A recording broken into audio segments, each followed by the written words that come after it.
Minecraft has a lot of plants, as you can see behind me here. There are so many building and detail opportunities with these blocks behind me. So today I've gone through all of these blocks and made some interesting builds with pretty much all of them to try and come up with some new interesting plants, so we're not just using the regular boring Minecraft trees in our builds. First up here is a very important technique when you're working with plants that can grow naturally. You can actually use string on some plants and shears on some others to stop them from growing. For example, plants like bamboo, saplings, vines, sugarcane, cacti, chorus, and melon and pumpkin stems can all be prevented from growing by putting a string on top or next to them. So all of these here have a string on top to stop them from growing. You can use them as standalone little plants then, and I do quite like how they look, almost like little bonsai trees. Then if you're using sugarcane in your build somewhere, you can keep them to these 1 or 2 sizes, so you can shape them to your liking. Exact same thing with the cactus here. The pumpkin and melon stems are slightly different because you need to put the string on all 4 sides to stop it from growing the pumpkins or melons, so you can actually just use it as a little stem on its own here. The twisting vines, the weeping vines, and the glowberries can all be clipped on the very bottom one to stop them from growing. The vines are a little bit different here as well. If you want to keep the vines to being a certain length, you can stick string on the top and the bottom. If you want them to stop spreading around the side of a block, you'll have to put string next to all the vines. So I thought I'd just start off with this because it's a very useful tip, and that's something that I didn't always consider when doing foliage. So as you can see here, I've got pretty much every single foliage block in this game, every single block that I think you can consider as some kind of foliage. Just various little detail blocks that make your builds feel a little bit more alive, I think. And as for colour palettes, I've just put down a few blocks underneath here that match the colours of the plants quite well. So maybe if you're building like a red build, you'd use some of these red plants here. If you're going more for the green and the yellow hues, maybe you'd use some of these plants here to match well. First up here, I have some just standalone plants. Most of them here are just modified versions of the in-game plants with some extra blocks put on them, but I think the extra additions I've added are quite effective. So we're starting with a cactus here, which would work best in a desert type build, obviously, and I've just added a couple of details on top, like these candles, or this allium in a flower pot, or even just the flower pot on its own. And these are meant to be reminiscent of the flowers that you see on cacti in real life. I quite like these if you are building a kind of desert build, or even if you're doing like your own custom biome or something. These particular builds could be quite good. Next, I have a bunch of chorus fruit designs, and I think these are very interesting. Obviously, if you're building something in the end, they could be quite good, but also if you're going for that kind of alien, more otherworldly vibe in your base or build. I'll just whip through these real quick. This chorus fruit here is covered in amethyst clusters, which I really quite like. Very weird, very alien, but that's the kind of vibe I was going for with these. The sea pickles are quite good. It adds a little bit of green in there, a little bit of extra shaping on the top. The candles are kind of similar to the sea pickles. I think flower pots are quite good too because you can add a little extra plant on top. I've got a cherry sapling here because it kind of matches the colours, and then I've got a wither rose because I think that also kind of matches the whole alien weird vibe of this. And then over here I'm using these skulk sensors, which are quite good because they have a little bit of an animated texture there. I think it's always good to add some movement and some life into your builds by, you know, incorporating as many animated blocks as possible, and these are a very good way to do that. And then over here I'm using the new calibrated skulk sensor because I think it has a very nice shaping to it with that crystal. Lastly, for the chorus fruit here, we're using the dead coral blocks. I think they're very interesting as a little thing to kind of cap off the end there, and they do match the white on the chorus fruit very well. And then here I'm using the dead horn coral fan, and I'm sure with these there are a lot of different variations you can do. I personally do like these plants in particular because I do often enjoy that very alien and weird vibe in my builds, but I know it won't be for everyone. You know, you can combine the different things here, like, you know, you can do the amethyst on the sides, or you could do these like buttons here. You can combine that with the flower pot. You know, there's a lot of different combinations you can do with just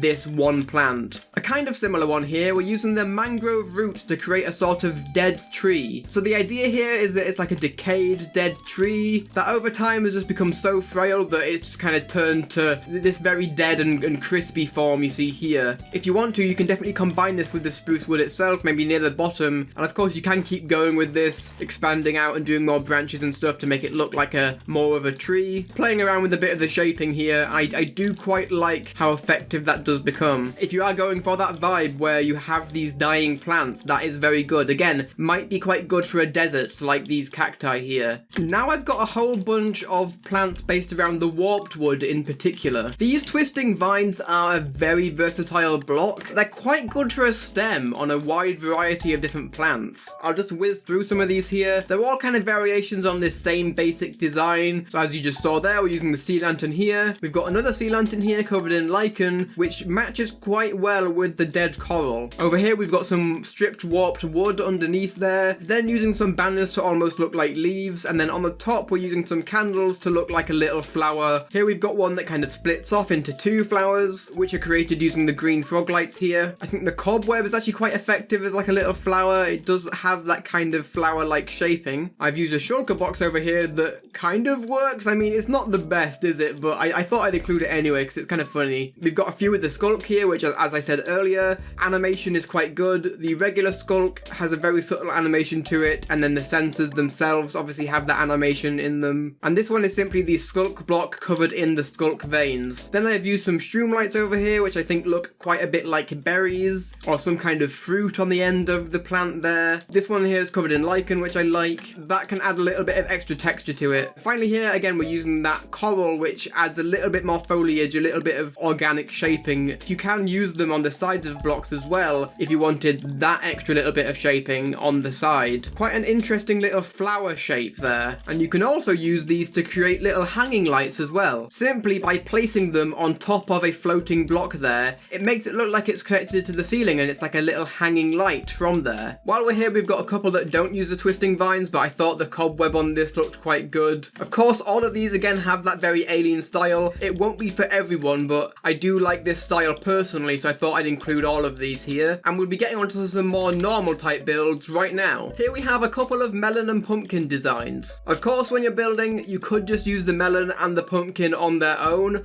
but I think it's quite interesting to add a little stem on there. Here I'm using the sea pickle, which is a very effective stem, and I've also done a different variant here with candles instead of the sea pickle. When you're working with foliage and custom plants like this, it's often very important to cram as much detail and as many little blocks in there as possible. Now I've got a few little bush designs here. First up, we're using the azalea bushes. This one is simply an azalea bush with an azalea leaf on top, and then on top of that I've added some of the sea pickles here. Then we have a similar design here with the flowering azalea instead and the flowering azalea leaves. This one again is using the regular azalea, then a moss block, then on top of the moss block we've got the new pink petals, which are quite interesting. Looks like a very nice, interesting flowering bush there. These three especially I can imagine being used in a more modern type build. These three on the other hand seem very much more like wild bushes to me. These three are all using the dead bush here with a different leaf on top. I think they look really cool. We've got the mangrove leaves, the jungle leaves, and then the mangrove roots here. I think they create very cute little bushes there that are better than just placing the leaves down on their own. If you want that more wild, like overgrown style, these could be quite good. This one in particular would be very, very good in a desert, I think. That looks very much at home here. I'm going to be moving on over here now to some similar builds. This time we're using the melon and pumpkin stems to create these though, and this I think is a very interesting design choice. As I showed earlier, you can create this effect by placing string on all four sides of the stem here. You can stick a variety of different blocks on top to create some interesting little bushes and flowers. This one we've got the shroom light, which creates an interesting little flower there. We've got the mangrove roots here, which creates almost like a dead bush type plant. Then we've got the azalea leaves on here that almost looks like a small tree or a sapling, and then a flower pot which could be used to look like a little flower. But then of course with the flower pot itself you have the opportunity to include a bunch of different plants in there to add a little bit more detail.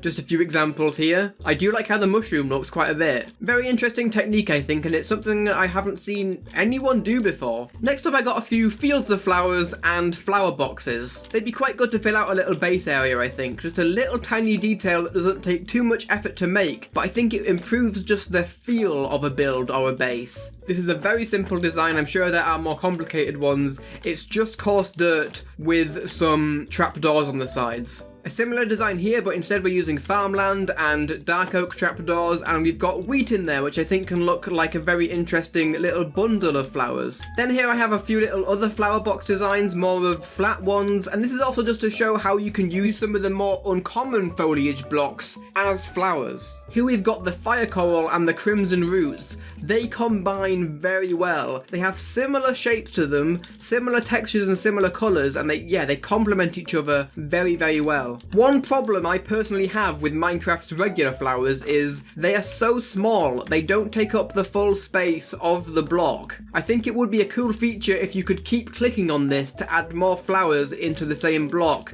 like you can with the pink petals here. I think that should just be a feature for all the flowers. It would really, really bring some new life to them. Blocks like these though are good for that because they fill up the entire block and still look like a flower of sorts. So if you wanted to create a big field of flowers, I think these are more effective than the actual flower blocks that we have in the game. This is a similar idea here using the pink petals. Currently all of these here are the full variant of the pink petals, but you can vary it up a little bit just to kind of break it up a little bit and add a little bit of interesting variation to it. That looks quite cool. So these are quite good blocks to use to create a full looking flower field. Over here we have two more variants of the coral, the bubble and the brain. I think they match very well. The pink and the purple shades there are cool. And again, similar idea to these last few, they work very good as a nice full looking flower block. And if you're wondering how I'm keeping them coloured while they're outside of the water like this, it's simply by placing them on top of a slab that is waterlogged. And same for something like a stair as well. Finally, for these flower field designs here, I think the nether warts make quite an interesting little mushroom or flower. And again, it's that idea that it fills up the entire block. Depending on what colour palette you're going for, or what blocks you're working with, you can pick and choose which one of these you want to use. Next up I have a couple of small custom trees, and I'm getting better at doing these now. All of these, instead of using a full block for the trunk, use a fence for the trunk, which I quite like. This one is simply a sphere of the azalea leaves here. It's very simple, but it has a nice shape to it. This one still has that rounded shape, but is more stretched upwards. And I think these two especially look very well groomed and well taken care of. They would do very well for a modern type build. Then I have another little spruce tree here, some very nice foliage on that. And I can even show you the process of building something like this here. It's quite simple. I simply started by just getting a fence and going up to a reasonable height. And then to act as my little branches on the ends here, I got some fence gates, like so. And then the next step was as simple as just covering every single exposed end with a leaf. Once you've done that, it doesn't always look the best, so then I would go back in and add a little bit of extra shaping, just making sure it's like wider at the bottom and gets thinner towards the top, because that is how pine trees look in real life. I may have made this one a little bit too short, but I think this still works quite well. And it shows that doing trees like this is quite simple, really. So even just a 5-minute thing like that is very effective, and I think they're a lot better than the regular spruce trees in the game, personally. Then I just got a little miniature cherry tree here. I wanted to go for like a bonsai tree vibe, and that is exactly what it looks like, I think. For the trunk here, I'm using the nether brick fence and wall because they are the closest looking to the cherry logs. Obviously, the actual cherry fence itself is pink, and the cherry log is more of a purpley colour. These are very cute, I think, and I think they add that extra bit of life to your builds that using the regular Minecraft trees just doesn't quite add for me. Then I just got a little example here of texturing, but we're still within the realms of foliage. And that's because I'm texturing with the mossy variants of blocks specifically. I've done this to show how to make kind of a run-down, ruined structure that's kind of overgrown with plants. So the idea here for like ruins is to try and transition from the grass by first going into the moss and then transitioning into the mossy blocks. And same thing here but for a wall. The further down we are, the more of the mossy stuff we get, but the further up we go, the more of the cracked and the regular we get. And then on this side, to add a little bit more texture to it, we're just adding some vines and some lichen. The lichen is simply here to stop the vines from growing. That is also another method to do that. If you want to create that kind of overgrown vibe, vines are quite good for that. Lichen is too. Now I've got some pieces of foliage that hang from ceilings. Here's a few bush type things that are hanging down. The combination of the azalea leaves with the glowberries are quite good, and I think the roots go quite well with them as well. If you're building in that kind of fairy fairy core or cottage core style, these work very well. I really like these ones. We have these hanging planters here. This is simply accomplished by placing a flower pot directly underneath a chain, and they're quite effective little hanging planters. If you have like a greenhouse or some kind of, again, cottage core, fairy core type build, these are quite good. I'll just give you a little bit of a closer look here at the different flowers we're using and the different builds here. I like this one in particular, just the shaping of it and how everything sits is very nice, and then this one's almost like a little shelf. I do love the spore blossoms. I love the particle effects they give off. They're very nice. Here we've got a couple of builds involving them. Here's a few different stem designs you can use. I think the mossy cobblestone is quite good because it has that green in there. It looks like a little hanging flower off the ceiling, I think. The warped fence is quite good. It has that same hanging flower vibe. Then we've got the acacia fence combined with a lightning rod, which has a nice shaping to it, and again, kind of idea of a hanging flower from the ceiling. And then again, another design using the bamboo fences here. Lastly, for the spore blossom here, there's an interesting design you can do by placing a item frame below the spore blossom, and then whatever you put in the item frame will actually show through. So you can add a nice little centerpiece there. This one is a sunflower, which looks like a nice little center. Honeycomb block there, which again looks like a little bit of pollen in the middle. We've got the honeycomb item in the item frame there, which again looks like a little bit of pollen. Same for the raw gold block here, and then the shroom light too. It's a very small detail, but I do like that quite a lot. Now, if you're wanting to build a more natural type build, maybe you're building inside a cave, adding some roots hanging down is a very nice addition. So these are simply a combination of the mangrove roots, the spruce fences, and the hanging roots. I think adding these larger roots here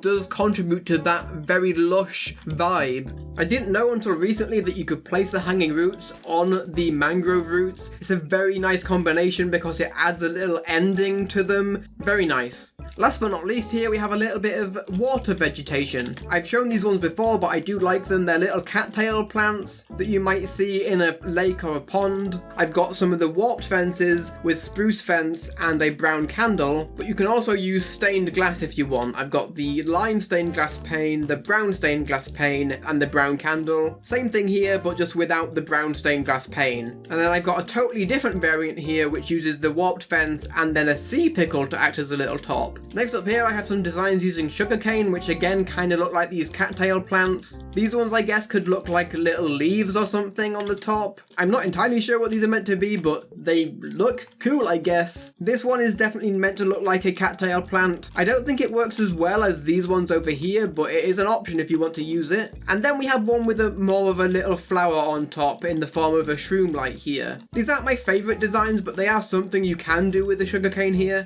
Another tip for foliage in water here is using the lily pads and the drip leaf. They're not that hard of items to acquire, so just dotting a few of these around your waterways, your rivers, or your ponds just adds a little bit more life to them. And then the very last build for this video is something I've shown before, but something I just really like, are these little water lilies here. I've done some different coloured ones with some different coloured trapdoors and different coloured coral. The coral makes a very good flower for the top of these water lilies here, and a good flower in general. They work well on land as well. But you can also do things with the more full coral blocks here, which works quite well too. And then you can do another technique here by placing an item frame underneath them, just like we did with the spore blossoms. Here I'm using a sunflower, which looks like the middle of a water lily. This raw gold block looks like the center of a lily as well. And then inside here is a bubble coral block, which I think complements the yellow of the horn coral fan very well. So wow, that was a lot of foliage builds very quickly, wasn't it? I wanted to kind of pack in all my ideas of foliage.